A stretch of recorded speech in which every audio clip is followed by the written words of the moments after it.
There's so many people who I watch on the interwebs who are furious with the companies that they work for. That's because their values are showing. Are yours? Are you willing to stand behind your own values? Are you willing to walk away based on values? Is it important enough? Well, hello, and welcome to this episode of Leadership is Feminine. I'm so glad that you're here. And I have just returned from Hawaii. I was in Hawaii for over 3 weeks in January, which, it's funny how the world works or how, I don't know, magic works. Last year I was in Hawaii for, I think, almost 3 weeks, but it was kind of not on purpose, but it worked out that way. And so I kept saying to my husband, I want to spend 3 weeks in January in Hawaii next year. I loved it. And he was like, okay, but it's a long time. And we have puppies now. And like, I don't want to be in Hawaii for 3 weeks. He has a business. And so it was sort of one of those like, sounds nice, but how really? And then as it just worked out, it's so funny. I ended up going to a personal writing retreat, right? The first full week of January. And then I didn't want to fly home because I had another retreat at the end of January. So I ended up spending 3 weeks in Hawaii, and it was amazing. And also realized I don't like spending 3 weeks away from home. So you know what? Here's the good news. I figured that out. So now I'm home. Took a minute to get us home. We got caught in a really big storm in Hawaii, which always sort of reminds me of that moment when you realize, oh, I'm on an island in the middle of the Pacific. I can't get out of here, right? It's kind of an interesting feeling. As you have been listening to me for a long time, I have a lot of thoughts and opinions about leadership and what leadership looks like and what it doesn't. One of the things that I know is absolutely true, and it doesn't really matter who you are, what role you're in as a leader, whether we're talking about you as a parent or you as a school teacher or you as a business owner or a manager of a team, if you are a social, like a community organizer and you're in an appointed leadership role, anywhere you have influence because people are looking to you to make decisions. What I know for sure is that, so I'm going to back up. So we had this storm in Hawaii, and we waited at the gate for like, I think 3 hours. And then they finally, for the plane, the plane got there, and then they finally got us on the plane. And that was great. The flight was hardly full, which was great too. It was going to be a very comfortable flight. I was traveling with my kids. They came out, visited with me. 2 of my 3 kids came, and they had lots of room. And so we were sitting on the plane for about 20, 25 minutes. And it's funny because one of my kids texted me and said, like, it smells on here. And I agreed. It smelled like, I thought wet feet. My daughter thought it smelled like wet, just plane, like the fabric in the plane got wet. So after about 25 minutes of being on the plane, they deplaned us. That's only happened to me one other time. That's fun. You got to pack up all your stuff. You have to get off the plane, as you know, and then you sit. So we sat for another almost 2 hours. They came on and said, we're just waiting for the green light to reboard you. And then literally within 10 minutes, they came on and said, sorry, the flight's canceled. And I think it was canceled because we weren't going to land in Sacramento on time. I think it's because the airport was closed, but by the time we were going to land, I'm not really sure. So nonetheless, the lady who was running the PA for the flight made an announcement. Nobody really understood what she said, but basically we all heard, go to the desk. That's what she said. So, I don't know how many passengers there were, but let's say it's a couple hundred, maybe it's 100. It was a big plane, but it wasn't full. So anyway, everybody's now in line. And we're like, I'm assuming that's where they're going to give us hotel vouchers because they canceled our flight. And that I figured would be what was happening. And then she came back and sort of talked to the line and said, if you want to make new flight arrangements, you need to go to these other ticket counters, and pointed far away from us. So at that point, people were really confused. And somebody said, what'd she say? And I said, if you want to change your flight, you need to go over there. I believe this is for a voucher. I didn't know. I was making it up. I really was, because that's what I assumed it was, right? Well, then I don't even know how many people were like, what do I do? What do I do to me? Like, what do I do? What am I supposed to? How are we supposed to get our new? Are they giving out new tickets? Are they going to automatically rebook us? And one guy, so cute, he came up to me and my kids. He's like, "How do I get out of here? I've never left an airport." Anyway, it was an exercise of leadership, or of followership, maybe is the better way to say that. These people just decided, because I made one statement with probably some relative confidence, like, no, you need to go over there. That's what she said. Now, somehow I had all the answers. And this one lady in particular kept saying to me, I don't understand. Are they going to rebook our flight?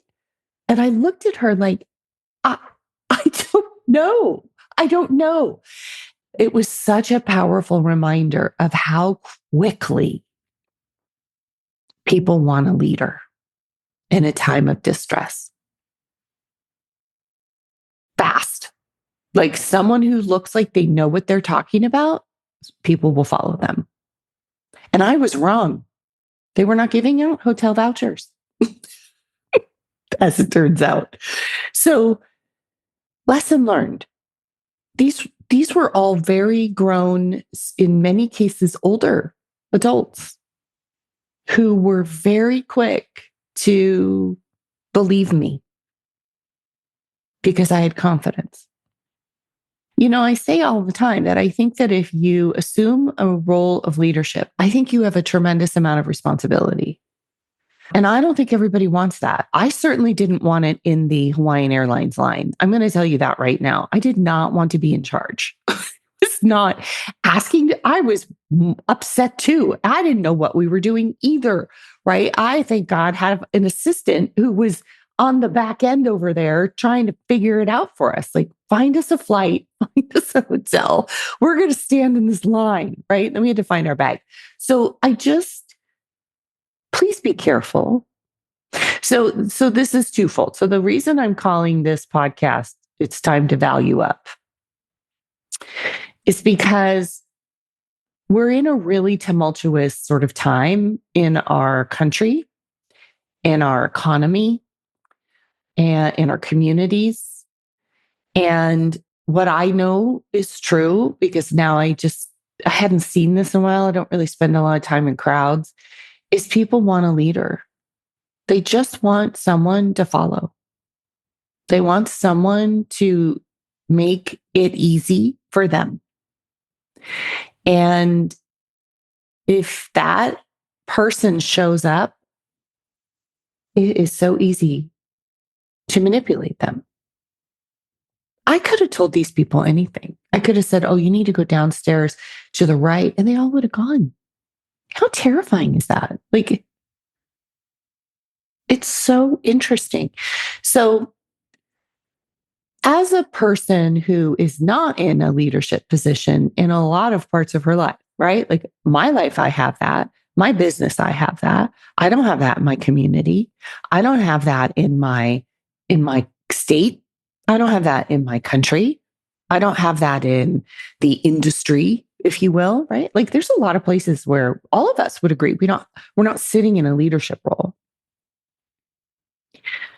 So then you're a follower, theoretically, right? Or you're at least a potential follower. It is as incumbent upon followers to know what their values are as it is leaders. So you need to know what you are for, right? And I talked about this before. What are you for? What are you for? Not what are you against? What are you for? Because if you don't know what that is, it's going to be easy to convince you to be against something or for something if you have not gotten clear. And what has become evident to me is I don't really think we spend enough time curating, nurturing, defining, and then actually living by our values. I think a lot of people look for other entities to show them what their values should be. Maybe it's your culture. Maybe it's your religion. Maybe it's just the family you grew up in. These are the values. These are our values. And so when we adopt the values that others created to serve out their vision, their desire, their needs, but we adopt those values because they're already done and that's so nice. And now I just know the values I'm supposed to have. Guess what we see? We see people who don't embody the very values they say they believe in. Because you know what? They're not their values. Years ago during COVID, I did a podcast about values. And I talked about that one of the things that I really learned through that experience is that we can say that we have the same value, right? So let's say we have the same value of family. Like family, one of my key values, core values, is the love and care of my family. We can both agree to that and both say that that is our value. But then the expression of that is completely different and sometimes actually conflicting. Right? So is there a right or wrong in that? I don't think so. That's the problem, right? I want my way to be the right way. You want your way to be the right way, but there isn't one, especially when it's through value. The person who says what is the right way is the person who is in a leadership role at the time. And so you have to really be clear about what you are for. And if you are in a leadership role, the same is true. When was the last time you dug back in and looked at what your values were? What do you hold dear? Really, not what sounds pretty. What are those silent attributes, attitudes, thoughts, things that you believe in your core that are driving your decisions and your behavior? We all have them. We're human beings. And unless you are a sociopath, which that does happen, you do have values. And your values are governing how you are leading. And I think that people who sign up to work with you, to quote unquote follow you, deserve to know what your values are. Because here's the best news. Then they'll know if they should. But that also means that if we are followers, if you aren't a manager right now, if you are not a business owner right now, if you are not leading your own organization right now, and there's a lot of you I know who listen to this. So that means that you are saying yes to a leadership person. Do you know what their values are? There's so many people who I watch on the interwebs who are furious with the companies that they work for. That's because their values are showing. Are yours? Are you willing to stand behind your own values? Are you willing to walk away based on values? Is it important enough? Because, I've said this for years, right? Like If you walk through the door today and say, yes, pay me for this day, then you have said yes to whatever that leader stands for. So it's a challenging time because I think that even values can be forged, faked. It's hard to know if you're not paying attention. But the thing that's great about values, I will say, is that they always leak out. So I don't pay much attention to things that people say. I watch what they do. I watch how they perform and show up in the world. And that's not just leaders of companies and leaders of politics and all that shit. It's also people I know, quote unquote, friends I might have. They show me their values too. And so it's time to value up. It's time to take a minute, have this conversation with yourself, have this conversation with your family, have this conversation with people that you love. What do we value? What are we willing to do based on what we value? Because I think without clarity around your values, it's very easy to say yes to things that ultimately hurt you. And it's also very easy to get people to follow you if they haven't done the introspective work of understanding what they value, not what they were taught to value, not what they're told to value, not what they say they value, but what they actually value. How many more times can I say the word value? I hope this makes sense. I just think if you don't have a rudder, right? A ship or a boat without a rudder is going to take it in whatever direction the wind blows it. And sometimes that means right over, capsize. We need rudders, babes, and we need our rudders to be strong and clear so that we are steering our own ship. And if that means we're steering in a direction that most other people aren't going, okay. Those of us who are doing that, we can be together.